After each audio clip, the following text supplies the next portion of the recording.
Noise doesn't begin with sound. It begins with the self. The untrained mind cannot sit still, so it spills out into the world, filling every silence with words, every space with presence, every pause with habit. A voice on the phone louder than necessary in a quiet cafe. A constant stream of complaints echoing through the walls of a family home. The thud of shoes in a corridor meant for rest. The hum of television breaking midnight stillness. Each one, a ripple from a mind that has forgotten where it ends and where the world begins. The Buddha once warned in the Digha Nikaya, Sutta 1, that one who is inwardly agitated brings unrest to others, for the boundary between self and surroundings is thinner than we think. When we ignore it, we trespass, not just physically, but energetically, morally. You see it every day. Someone acts as if the public space belongs to them alone, unaware that their laughter, music, or frustration has colonized another's peace.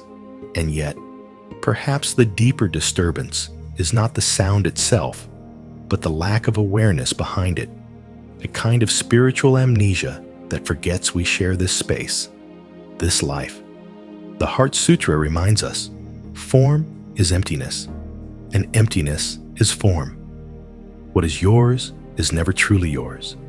It is shaped, surrounded, and sustained by others. But the modern mind, raised to prioritize self-expression over self-restraint, has forgotten the wisdom of restraint.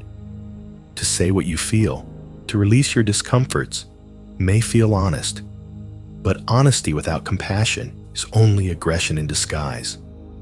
The Dhammapada, verse 133 says, "Speak not harshly to anyone. Those thus addressed will retort. Painful indeed is vindictive speech. Blows in exchange may bruise you." The chatter we release in words or in habits does not disappear. It collects, swirls, and returns, like dust in a small room never aired out. And so, the one who grumbles endlessly in their home believes they're merely venting, unaware that their voice is reshaping the emotional weather of everyone within hearing. This is not just about manners.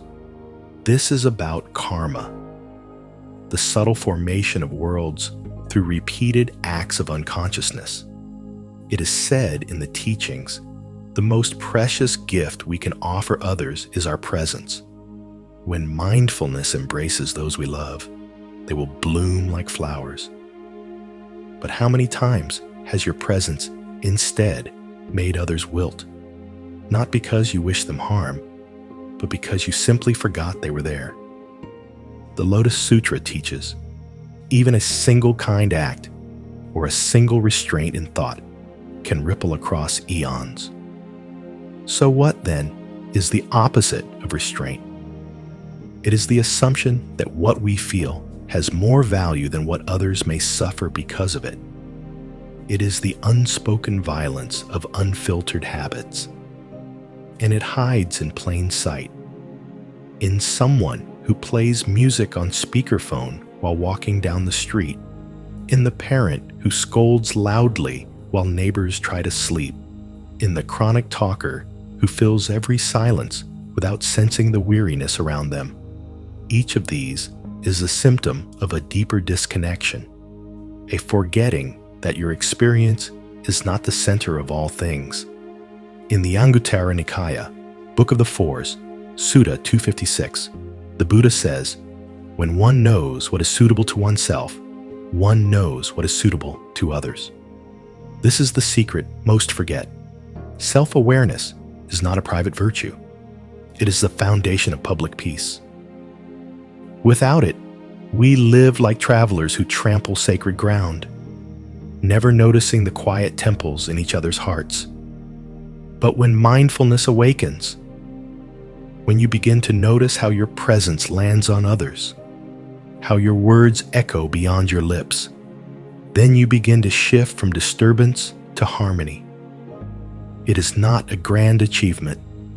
It is in the silence you hold before speaking, the pause before interrupting, the soft step in a sleeping household, the breath before you choose whether to complain or accept. These small things are not small. They are echoes of wisdom. They are doors to Nirvana, hidden in the noise of daily life.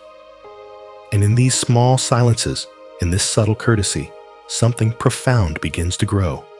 Respect for the invisible. That which cannot be measured, but is deeply felt. The peace you preserve in others. The Dhammapada, verse 5, whispers, hatred does not cease by hatred, but only by love. This is the eternal law. And just as hatred breeds hatred, unconsciousness breeds more noise. If you want peace in your world, become the one who brings it. Not through withdrawal, but through awareness. Not through silence alone, but through compassion that listens more than it speaks. Ask yourself, next time your voice rises or your habits spill into shared space, is this truly necessary? Or is this the sound of your own unexamined suffering? Sometimes, the most healing sound is the one you choose not to make. Sometimes, the most generous gift is the space you leave untouched. In this noisy world, let your mindfulness be the quietest revolution. And if you wish to keep nurturing mindfulness and wisdom, subscribe and join our community to continue exploring profound Dhamma reflections together. The path of practice is long. See you in the next video.